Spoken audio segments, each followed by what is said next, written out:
apapun resikonya saya akan ambil kalau untuk kepentingan rakyat. PAD yang luar biasa banyak di Tangsel, masa nggak bisa ngurusin TPSA-nya sendiri? Kenapa saya sebut kejahatan? Mancing gagasan untuk kebaikan.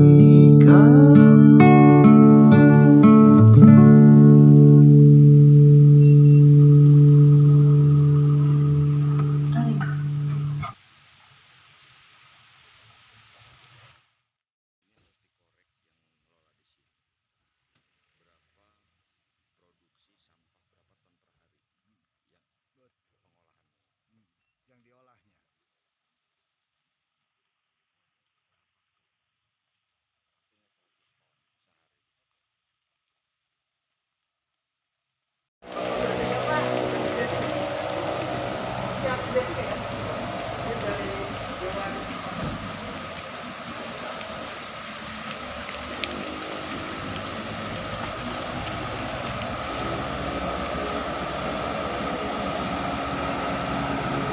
Saat ini saya berada di tempat pembuangan sampah akhir di Cilowong, Tak-Takan, Kota Serang, Banten. Seperti diketahui belakangan, ternyata secara tiba-tiba Wali Kota Tangerang Selatan, Airin Rahmidiani, menandatangani MOU dengan Wali Kota Serang, Safrudin, untuk bekerja sama dalam penampungan sampah. Pendapatan anggaran pribadi. Bukan PAD. Kalau PAD kan pendapatan asli dewan. Sekarang naik keluar ya.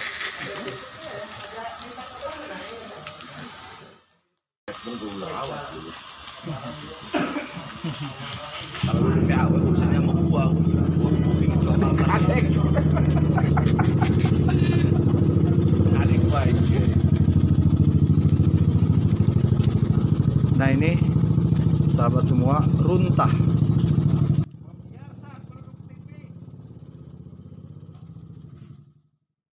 Ini dia Dr. Firman Venayaksa. Saya bersama Kang Firman sedang berada di tempat pembuangan akhir sampah di Cilowong, Kecamatan Tak-Takan, Kota Serang. Ya, Kang Firman. Ya. Dalam pandangan Anda sebagai seorang akademisi, melihat persoalan MOU yang sudah ditandatangani oleh Wali Kota Serang dan Wali Kota Tangsel untuk membuang sampah ke Cilowong ini bagaimana?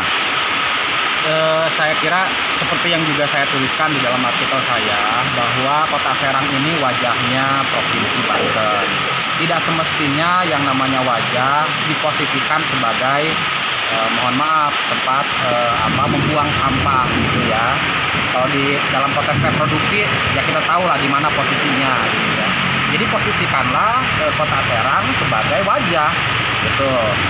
Jadi sebagai sebuah ruang yang cantik, yang indah, sehingga orang merasa nyaman berada di ibu kota provinsi. Nah, ketika ada MOU itu, banyak yang bertanya, semua masyarakat saya kira bertanya, ini ada apa begitu? Kok tiba-tiba seperti ini? Jadi yang dengan PAD yang luar biasa banyak di Tangsel, masa nggak bisa ngurusin TPSA-nya sendiri begitu ya, malah datang ke Kota Serang membawa sampah, artinya membawa masalah. Kota Serang itu sudah terlalu banyak masalah. Kabupaten Serang dengan Kota Serang saja masih belum selesai untuk urusan letak geografis dan seterusnya gitu loh.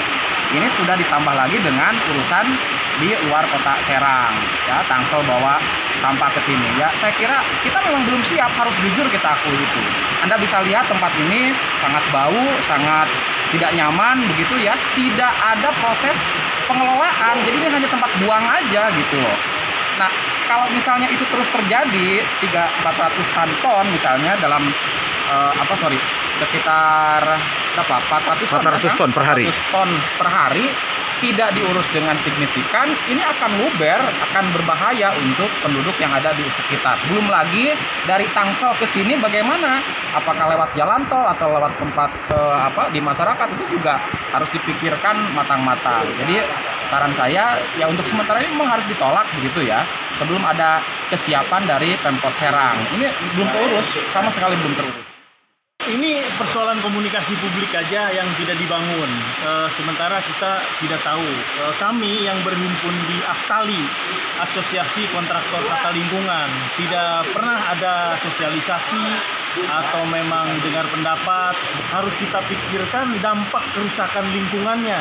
Yang paling penting, dampak kerusakan langsung terhadap makhluk hidup, terutama manusia. Artinya kita yang sudah paham bagaimana CH4 dan air lindi itu bisa langsung membunuh kita ketika kita menghirup dan mengkonsumsinya dalam cemaran air tanah yang kita minum itu, kita ngeri. Mungkin berpikir Serangsi ini sudah tidak akan menjadi kota yang ramah lingkungan. Nah, saya kira ini persoalan komunikasi. Nah, kalau memang ini kebijakan ini diambil, tentunya ada penjelasan ke publik. Kita nggak tahu juga apa memang mereka sudah punya contingency plan-nya, sudah punya perencanaan penanggulangan bencana kejahatan lingkungannya. Kenapa saya sebut kejahatan? Karena memang ini nggak main-main. Di seluruh Indonesia, artinya kita contoh Bantar Gebang saja yang sudah demikian modern, melakukan pengolahan itu udah semi holistik lah, kira-kira dari hulu sampai hilirnya sudah terlaksana dengan baik dan benar, masih berpikir ketika akan menambah volume. Artinya waktu itu ada penawaran dari DKI pun kan memang zamannya Ahok kalau nggak salah, itu kan masih ditimbang ulang kan. Nah, apalagi kita Kota Serang yang belum punya kemampuan, saya pikir memang kita tahan dulu. Atau ternyata mereka sudah punya perencanaan penanggulangannya, contingency-nya seperti apa. Nah, itu kita belum pernah dengar.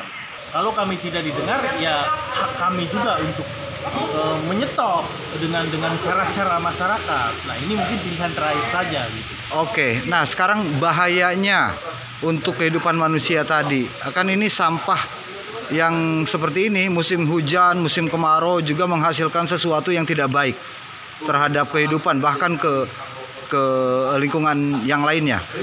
Ada dua unsur tadi. Air yang timbul itu yang disebut kita air lindi, itu langsung menyerap ke dalam tanah dan langsung memberikan pencemaran langsung. Apalagi ini kan dataran tinggi. Nah, itu tingkat bahayanya jauh lebih tinggi dibanding mungkin air kencing. Yap. Kemudian yang tanpa kita sadar, efek rumah kaca itu hadir sampai 4% dari tempat pembuangan sampah yang disebut CH4 itu. CH4 itu tingkat berbahayanya 20 kali lipat daripada karbon dioksida. Kalau kita hirup. Gitu. Kalau kita hirup. Nah, sampai karena dia tidak bisa diakselerasikan oleh, kalau CO2 masih bisa dengan tumbuhan di lingkungannya.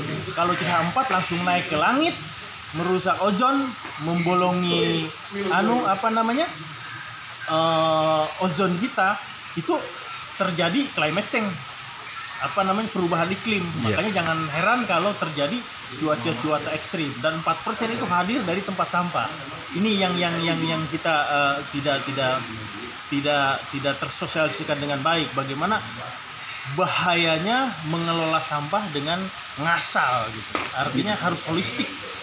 Teknologinya ada, kemauan dan kemampuan dari pengelola itu juga harus terkomunikasikan dengan masyarakat. Kalau tidak, ya masyarakat pasti akan hadir menuntut haknya. Oke, singkatnya pesan untuk Wali Kota Safrudin dan Airin Rahmidiani.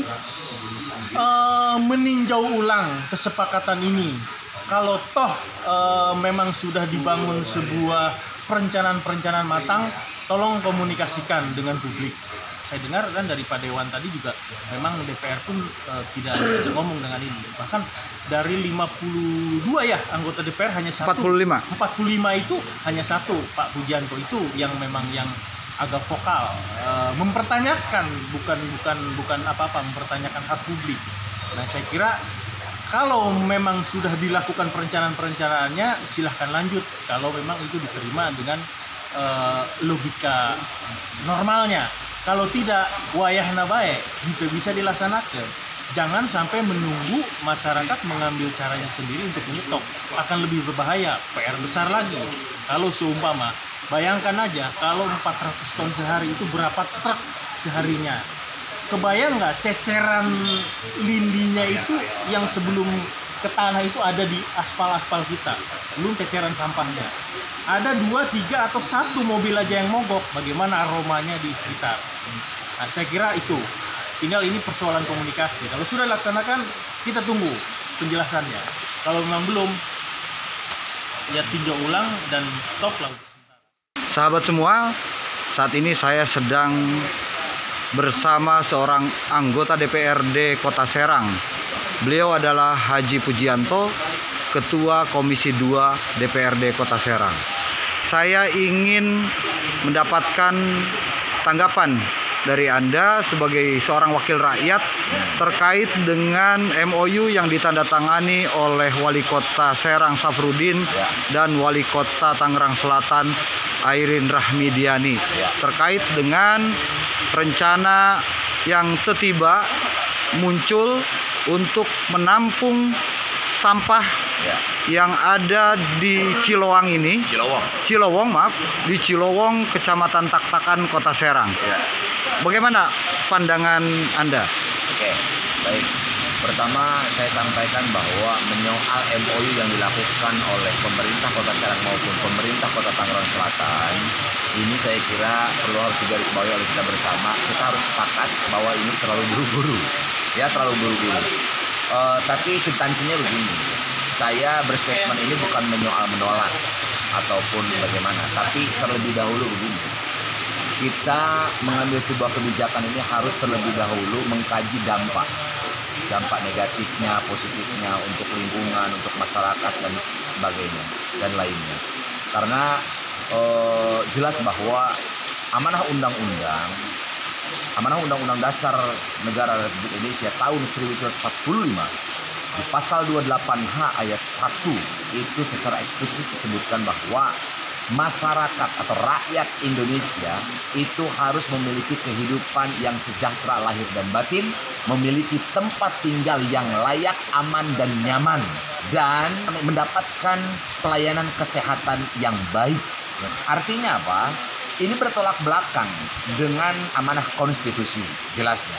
Kalau saudara mengambil sebuah kebijakan tanpa ada kajian ataupun uji publik, terlebih dahulu ini justru akan menimbulkan kontroversi, dan percaya atau tidak, pro dan kontra ini akan bermunculan dan akan lebih banyak lagi yang namanya yang kontra daripada yang pro. Saya bisa menjamin itu. Karena saudara telah mengancam kepada keselamatan rakyat dan kesehatan rakyat. Jelas saya katakan bahwa keselamatan rakyat itu adalah hukum tertinggi di negara kita ini. Hukum tertinggi. Sikap dari DPRD sendiri sebagai wakil rakyat. Apakah dari 45 orang yang ada sudah ada informasi sebelumnya sehingga kemudian dengan leluasanya wali kota mengambil keputusan itu?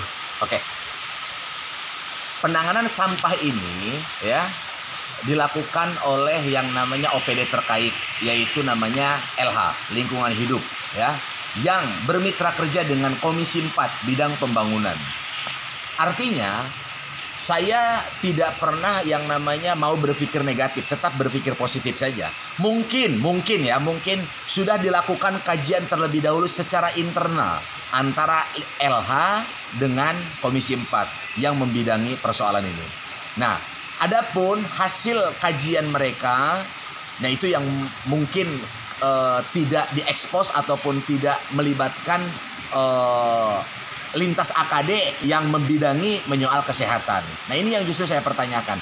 Nah, adapun rekan-rekan dari DPRD itu sendiri yang tidak mau berstatement, mungkin perkiraan saya ada yang memang tidak menguasai materinya, ada yang memang dia paham betul dengan kondisi penanganan sampah di Kota Serang.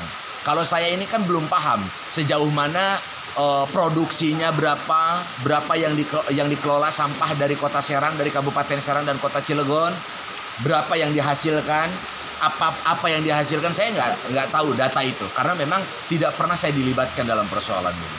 Apa orientasinya? Anda sendirian loh sebagai anggota DPRD yang menolak keras rencana penerimaan sampah ratusan ton setiap hari ke Kota Serang. Oke, orientasi saya jelas bahwa saya hanya menjalankan tugas dan fungsi saya sebagai anggota DPRD atau sebagai wakil rakyat. Bagaimanapun saya adalah wakil rakyat, yaitu harus mampu, dan tugas saya adalah menyuarakan suara rakyat. Ya. Anda mau mengambil resiko misalnya, karena ini kan bukan suara fraksi ataupun partai. Iya. Anda kan dari satu partai, kemudian hanya sendiri. Anda mau ambil resiko apa saja? Apapun resikonya saya akan ambil kalau untuk kepentingan rakyat. Misalnya ada kebijakan dari internal partai untuk mem-PAW atau semacam yang lain. Saya dipilih oleh rakyat. Jelas, rakyat yang memilih saya pasti akan turun untuk membantu saya dan mempertahankan saya. Saya punya keyakinan itu. Kalau kita dekat dengan rakyat, sesungguhnya ya hak kedaulatan itu di tangan rakyat, dan kekuatan sesungguhnya itu bukan di pimpinan partai tapi di tangan rakyat. Jadi saya akan hidup bersama rakyat dan berjuang bersama rakyat. Terima kasih. Ya.